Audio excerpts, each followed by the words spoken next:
안녕하세요. 보통 사람을 위한 트레이딩 PT입니다. 오늘은 국내에서도 많이 회자되는 쿨라매기 매매법에 대해 알려드리도록 하겠습니다.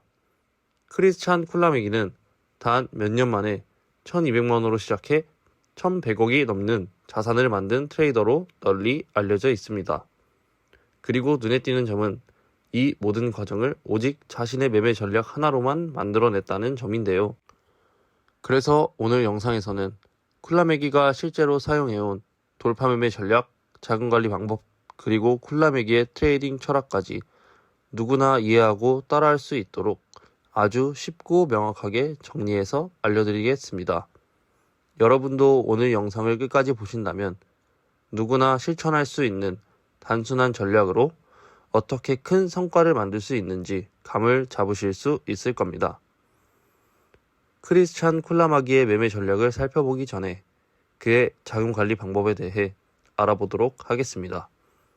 쿨라매기가 가장 강조한 것은 자금 관리 및 리스크 관리입니다. 특히 한 번의 트레이딩에서 최대로 잃을 수 있는 금액을 철저히 제한하는 것입니다. 그의 글과 정리 자료에 따르면 포지션 진입 시 본인의 자산 10에서 20% 정도만 사용하는 것이 적절하다고 했습니다. 또한 한 번의 트레이딩 포지션당 0.25%에서 1%까지만 손실을 허용했습니다. 예를 들어 1억 원이라는 시드를 운영한다고 가정하면 투자 포지션의 규모는 1000만 원에서 2000만 원 정도가 적절하고 허용할 수 있는 최대 손실 규모는 25만 원에서 100만 원 정도라고 했습니다.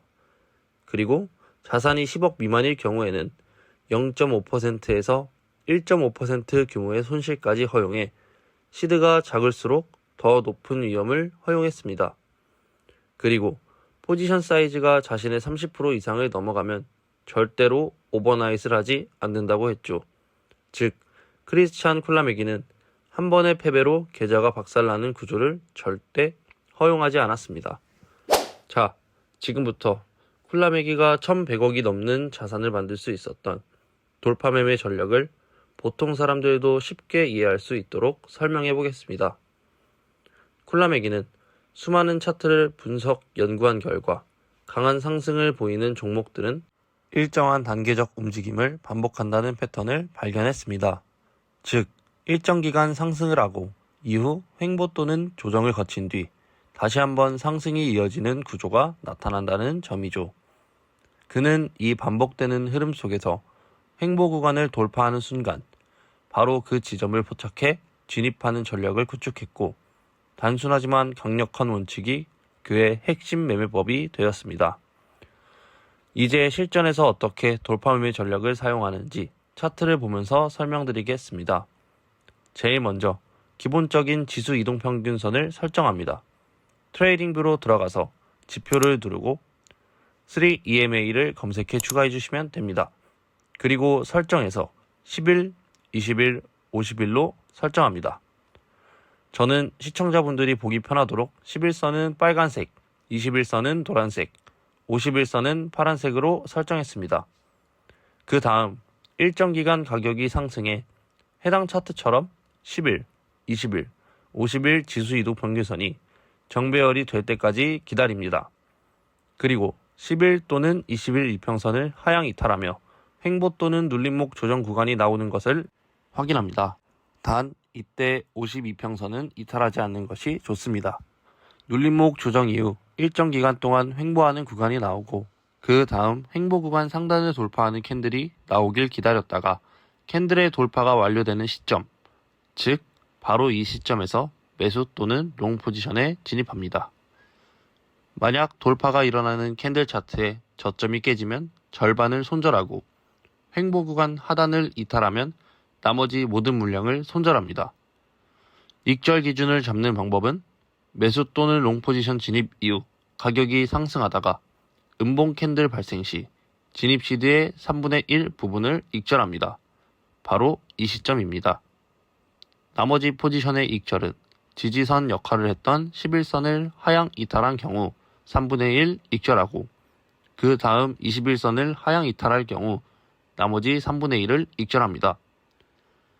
이러한 전략은 일봉뿐만 아니라 시간봉과 분봉에서도 매우 효과적으로 적용할 수 있습니다.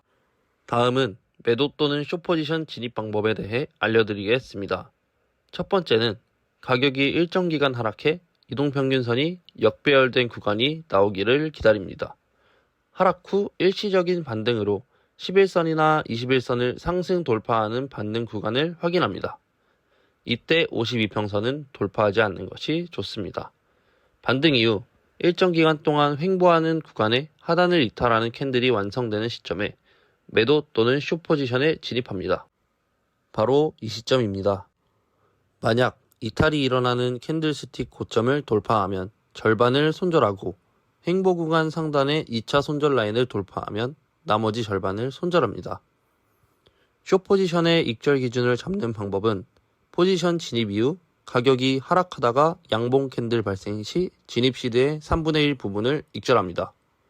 바로 이 시점입니다. 나머지 포지션의 익절은 저항선 역할을 했던 11선을 상향 돌파한 경우 3분의 1 익절하고 그 다음 21선을 상향 돌파할 경우 나머지 3분의 1을 익절합니다. 이러한 매매 전략은 손익비를 극대화할 수 있는 매매 전략입니다.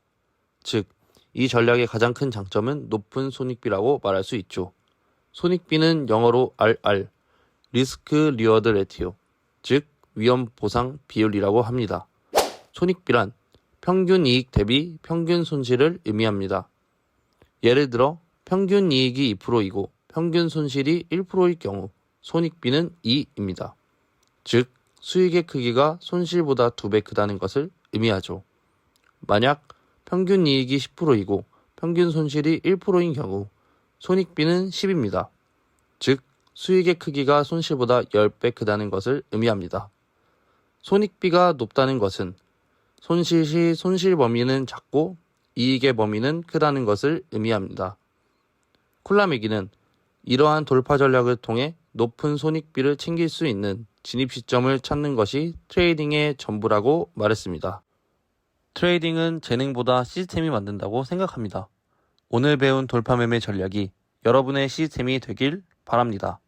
더욱 다양한 트레이딩 지식과 매매 방법이 궁금하다면 구독과 좋아요 그리고 알림 설정까지 꼭 부탁드리겠습니다. 보통 사람의 성장을 돕는 트레이딩 PT였습니다. 감사합니다.